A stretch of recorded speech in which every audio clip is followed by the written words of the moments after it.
ప్రస్తుతం మనం రాజన్న సిరిసిల్ల జిల్లాలోని వేములవాడ ఏరియా ఆసుపత్రి దగ్గర ఉన్నాము. నిన్న చంద్రుతి మండలం దేవుని తండాలు అయితే విషాదం చోటు చేసుకుంది. సొంత కొడుకే తండ్రిని చంపిన ఘటన అయితే అందరినీ అయితే కలిసివేసింది. ప్రస్తుతం అయితే వారితో పాటు ఇక్కడ వారి కుటుంబ సభ్యులు ఉన్నారు. ఒకసారి వారితో మాట్లాడదాం. సరే, ఏం జరిగిందండి అసలు నిన్న మేము మా ఇల్లుకు ముగ్గు పోసుకుంటున్నాం సార్. ముగ్గు పోసుకుంటే వాళ్ళు కొంచెం ఎటో పనికి పోయి వచ్చిండట. పనికి పోయి వచ్చి నేను కోర్టుకు పోతానని ఎటో పోతానని 10,000 రూపాయలు ఇంట్లోకి వెళ్ళి తీసిండట. ఇంట్లోకి వెళ్ళి తీస్తే వాడు ఫస్టే ఎన్నో పనికి పోయి 15,000 రూపాయలు తెచ్చి ఇంట్లో పెట్టిండట. ఇంట్లో పెడితే మళ్ళీ 10,000 అందులోకి వెళ్ళి తీసి ఎటో పోతానని అంతా 10,000 తీస్తే ఈ పైసలు ఎందుకు తిత్తున్నామని వాని భార్య ఆయన కూతురు ఇద్దరు ఆయనతో వాడిని పొట్టు ఇంట్లో కొట్టిరట. ఇంట్లో కొట్టిన వాళ్ళు వాడు కూడా కొట్టిండట 2-3 దెబ్బలు. వీళ్ళు కొట్ట వాళ్ళు కొట్ట ఆయనతో లొల్లి మగినాక ఆడు తోవ పట్టుకొని ఎటో వాని పోయేసరికి వాని కొడుకుకు ఫోన్ చేసి వాడు ఎటో రుద్రంకి ఎటో పోయిండట. వాని ఫోన్ చేసి రప్పించి ఆయనతో కారుతోని మరీ తొక్కిపిచ్చి ఆయనతో నిన్న చంపేశారు. ఎన్ని సంవత్సరాలు ఉంటాయి ఇప్పుడు? తండ్రికి ఎన్ని సంవత్సరాలు ఉంటాయి? కొడుకు ఎన్ని సంవత్సరాలు ఉంటాయి? 42, 43 అంతే ఆలో కొడుకుకు ఉండొచ్చు 20 ఉంటుంది. మన డేట్ యాదలేదు సార్. ఏం చెప్తున్నాడు మృతుడు? ఏం చేస్తుంటాడు? కొడుకు ఏం చేస్తుంటాడు? కొడుకు వ్యవసాయం చేస్తాడు, డ్రైవరు. అటు మన ఆంధ్రాకు పోతాడు, వరి పోతాడు, మిషిని హార్వెస్టర్. మంచి డ్రైవరు మా తమ్ముడు. మంచి డ్రైవరు. ఆ తమ్ముడు చంపిరయ్యా. ఇంట్లో మొత్తం మీద కేసు కావాలి. ఇంట్లో ఓలు ఉండద్దు. పోలీసులు కంప్లైంట్ ఇచ్చారా? ఏమని ఇచ్చారు? అంటే ఎవరెవరు కేసు పెట్టినాం. కంప్లైంట్ పోలీసులు కూడా కరెక్ట్ కేసు వేయాలి అందరికీ.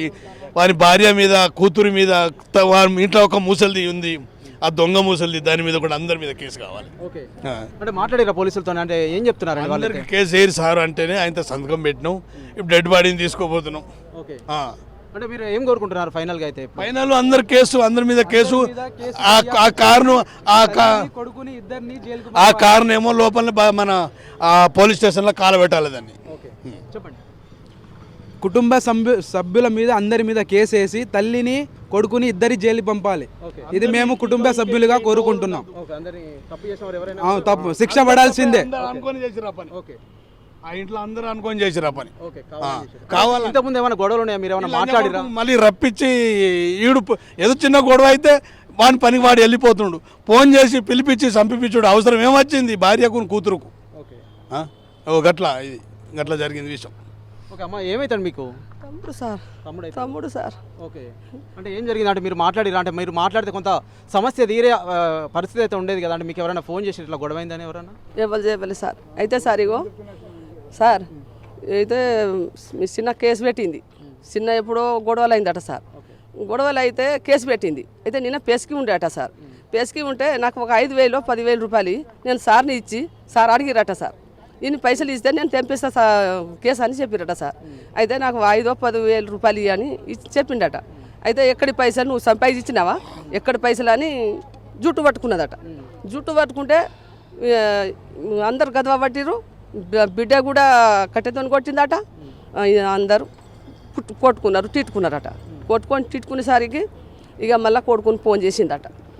కొడుకు 10,000, 5,000 పైసలు తీసుకొని వెళ్ళిపోతుండు, మమ్మల్ని కూట్టిపోయిండని ఫోన్ చేసిండట. కొట్టి వెళ్ళేసరికి మా కారు తీసుకువచ్చి వెంటనే మొత్తం కారు మీదనే నుక్కొచ్చి 2-3 సార్లు మీదకి వెళ్ళి తీసిండట. తీసేసరికి ఉంటాడా సార్? ఇక నేను లేను సార్ ఇంటికాడ. నేను ఉంటే ఏడా ముందు జాగ్రత్త నేను చేసుకుందు. కానీ ఇప్పుడు ఎన్నోసార్లు గొడవలు అయింది సార్. ఎన్నోసార్లు గొడవలు అయితే నా బిడ్డ, నా కొడుకు లేక నేనే, ఇద్దరు తమ్ముళ్ళు సార్, నేనే తండ్రి, నేనే పాలోలు, నేనే సార్. వాళ్ళను చూసుకునేటోళ్ళు నేనే. నేను దూరం పోయేసరికి ఇట్లా నా తమ్ముడికి చంపేసిర్రు సార్. అయితే ఈ మాట మీదకి వెళ్ళి మొత్తం చంపేసిర్రు సార్. మరి ఎట్లా ఇప్పుడు మీరు ఏం కోరుకుంటున్నారమ్మా? అయితే సార్ ఇగో నా తమ్మునికి చూడకుండా అయింది. ఎట్లయినా ఇక చచ్చిపోయినది బతికాడు. కానీ ఇంత బిల్లెడ్ మంది పోతే, మిషన్ మీద పోతే, మిషన్ కోసుడు అయిపోతే మళ్ళీ బిల్లెడ్ మీద ఆగుతాడు సార్. 1 గంట గడియ రీకా ఉండాడు సార్. మళ్ళీ అలా బామ్మర్ది, చిన్న బామ్మర్ది ఇంటికాడనే మానల కాడ బిల్లెడ్ బండి నడిపిస్తుండు సార్. అత్తం పొలం మంచు కట్టిండు, చెన్నతి దూనేసిండు. మొన్ననే వచ్చిండు సార్, ఫేస్కి అని వచ్చిండట. వచ్చితే గీ పని చేసిర్రు. అయితే సార్ నేను స్టేషన్లో పోయి కంప్లైంట్ ఇచ్చిన సార్. తండ్రి మీద తల్లి మీద ఇద్దరి మీద పిటిషన్ ఇచ్చిన సార్. అయితే సార్లు పిటిషన్ ఇస్తలేరు. మా తమ్ముని పట్టుకొని సంతకం పెట్టించిర్రు. ఇక నేను తిరిగింది ఏం లాభం లేదు సార్. ఇంట్లో ఎవరు ఉండద్దు నేను తిరిగింది ఏం లాభం సార్ లేదు సార్. అయితే మీరు కవర్ చేస్తలేరా అని ఇడికి వచ్చిన సార్. తమ్మునికి చూస్తా అని వచ్చిన ఇవాళ పొద్దుగల నేను నడుస్తుంది అటే తిరుగుతున్నా. అవుతుందమ్మా అని అంటుర్రు. ఇప్పుడు వచ్చి వట్టి జిరాసి పట్టుకొచ్చి మా తమ్మునితో సంతకం పెట్టించుకున్నారు సార్. ఈ రాయకం ఎట్లా ఉంటాయి సార్? మరి ఎట్లా అమ్మా ఇప్పుడు మీరైతే ఫైనల్గా ఏం కోరుకుంటున్నారు? అంటే ఎటువంటి న్యాయం జరిగితే బాగుంటుందని మీరు అనుకుంటున్నారు? అంటే మీరైతే బాధిత కుటుంబ పక్షాన అయితే ఉన్నారు. కొడుకు మాత్రం జైలుకు పోవాలి సార్. లేకుంటే నా కోపం తగ్గేది సార్. ఏం పేరమ్మా మీ తమ్ముని పేరు? ఏం పేరు మీ వాళ్ళ కొడుకు పేరు? తిరుపతి రాజేష్. జైలుకు పోవాలని తల్లి కూడా పోవాలి. జాటో రాజేష్. తిరుపతి వాళ్ళ కొడుకు పేరు రాజేష్. భార్య పేరు అమీనా. వీళ్ళందరూ జైలుకు పోవాలని కోరుకుంటున్నా సార్. ప్రస్తుతం మనతో పాటు మరికొంతమంది బంధువులు కావచ్చు, అంతేకాకుండా ఇతరత్ర సైతం ఉన్నారు. ఒకసారి వారితో సైతం మాట్లాడదాం. సార్ చెప్పండి, అసలు ఏం జరిగింది? దీనికి సంబంధించి ఏం చెప్తారు మీరైతే? ఏం జరిగిందనేది విషయం పక్కన పెడితే ఈరోజు మా తండలో జరిగిన విషాదం ఇది బాధాకరమైన విషయం. ఇట్లాంటి విషయాలు మా ఏరియాలో ఎప్పుడూ జరగలే. ఇట్లాంటివి జరగకూడదని ఇది దారుణం. ప్రస్తుతం చూసినట్లయితే మానవ సంబంధాలన్నీ మంట కలుస్తున్నాయి. ఎందుకంటే కన్న కొడుకే కన్న తండ్రిని చంపడం అనేది చాలా దారుణం అనేది ప్రతి ఒక్కరైతే కంటదాడి పెడుతున్న పరిస్థితి అయితే ఉంది కదా. ఎట్లా చెప్తారు? అంటే ఏం చెప్తారు సొసైటీకి? ఇట్లా జరగవద్దనే కోరుతున్నాం. సొసైటీలో ఇట్లాంటివి జరగదు. రాను వేరే వాళ్ళు సుధా ఏం కాదనే భావన కలుగుతుంది అందరు. కాబట్టి ఇట్లాంటి ఎక్కడ జరగదు. ఇది నార్మల్ చిన్న లొల్లి చేసి పెద్దగా చేసుకొని చంపేదాకా పోయిందంటే ఇట్లా కన్న కొడుకే తండ్రిని చంపే విధానం అయితే ఉండద్దు. దాదాపు చాలా కూర్చోబెట్టి మాట్లాడితే సర్దిపోయే సమస్యల్ని సైతం పెద్దగా చేస్తున్నారని భావించవచ్చు అంటారు. వాళ్ళు బయట వస్తే అట్లా అవుతుండే, కానీ బయట వాళ్ళు ప్రజలలో రాలే. వాళ్ళ దాంట్లో వాళ్ళ ఇంట్లో చేసుకొని ఇది దాకా తెచ్చుకున్నారు. ఇది మంచి పద్ధతి అని మేము అనుకోవట్లేదు. ఓకే, ప్రస్తుతం మనమైతే వేములవాడ ఏరియా ఆసుపత్రి దగ్గర అయితే ఉన్నాము. ఇక్కడైతే కన్న కొడుకే కన్న తండ్రిని చంపిన ఘటనతో అయితే వారి కుటుంబ సభ్యులు అయితే కన్నీరు మున్నీరుగా వెలిపిస్తున్నారు. మా తమ్ముని అయితే నేను చాలా గారవంగా పెంచానని చెప్పేసి అయితే వారి సోదరి ఉన్నారు. అంతేకాకుండా వారి సోదరుడు సైతం మాట్లాడడం జరిగింది. దీనికి సహకరించిన వారితో పాటు ప్రతి ఒక్కరు సైతం జైలుకు వెళ్ళాలని అయితే వీరైతే ప్రధానంగా కోరుకుంటున్నారు. ఇప్పటికే చందుర్తి పోలీస్ స్టేషన్ పరిధిలో అయితే కంప్లైంట్ అయితే ఇవ్వడం జరిగింది.